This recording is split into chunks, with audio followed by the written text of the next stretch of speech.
Ang kagandahan lang sa aking amo dati guys na parang on-call kasi yon. Yung renta-renta na ilang buwan, isang buwan, 2 buwan, ganun. Depende sa magiging amo mo na mapapasukan kung ilang buwan ang gusto nilang magrenta sa aking amo.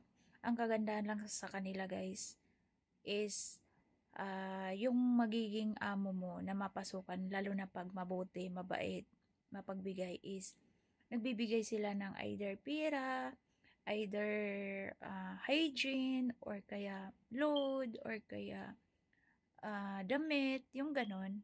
Yun yung kagandahan sa amo ko dati na nagre-renta ang trabaho ko. Rentahan, yung parang pinagkikitaan niya kami. Pero pinagkikitaan niya kami, pero okay naman sa mga, yung mga rights mo. Kasi pwede kaming magreklamo kapag hindi okay yung amo. Yun nga lang is ang limit niya is 1 buwan. Yun ang limit niya talaga, na halimbawa 1 buwan, pag hindi mabuti, pwede ka namang umalis. Yun nga, pagtiisan mo ng 1 buwan. So, yun yung kagandahan kasi dati. May naamo ako na 6 months niya akong nirentahan. Grabe. 6 months niya akong narentahan. Tapos, nakapunta ako ng Hail. Doon sa Hail, nakapunta ako doon. At nag-hotel kami, nagbakasyon kami noon sa pamilya ng nanay niya. So, hindi ko talaga makalimutan. Hanggang ngayon may contact ako sa kanya. So, gusto niya sana akong bilhin noon, kaso yung amo ko dati is ayaw niya akong ibenta. Nung pagbalik ako galing ng bakasyon, sa kanya ako bininta. Yung amo na yun is hindi ako nagluluto ng pagkain ng mga anak niya. Dahil ang pagkain ng mga anak niya is binibili nila sa restaurant. Yung anak niya is puro nagtrabaho na. Ay, yung isang bunso pala na babae na nag-edad ng 12, nag-aaral pa.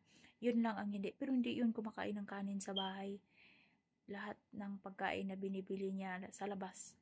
So, ang tawag ko dun sa kanya is ang kitchen niya nasa Matam or restaurant. Pero mabait yun kasi nga Friday lang ako nagluluto sa aking amo na babae. Wala siyang asawa. Yung mga anak niya is puro may trabaho. Kaya malaya silang bumibili ng pagkain sa labas. Kasi may trabaho sila kaya hindi ako nagluluto. Sobrang bait ng amo na yun. Minsan kinukumusta nga niya ako kung nandito pa ba ako sa Saudi or nagbakasyon ba ako, saan ba ako, kumusta daw ako, ganun. May alaga rin ako dito na napasukan. Amo ko dati is police, ang tatay niya. Tapos ang aking alaga friends ko siya sa Instagram. Hanggang ngayon, may kumukontak siya sa akin. Minsan nakikita niya pag nagmamaydi ako ng mga kung ano-ano sa Instagram. Nakikita ko siyang tinitingnan niya.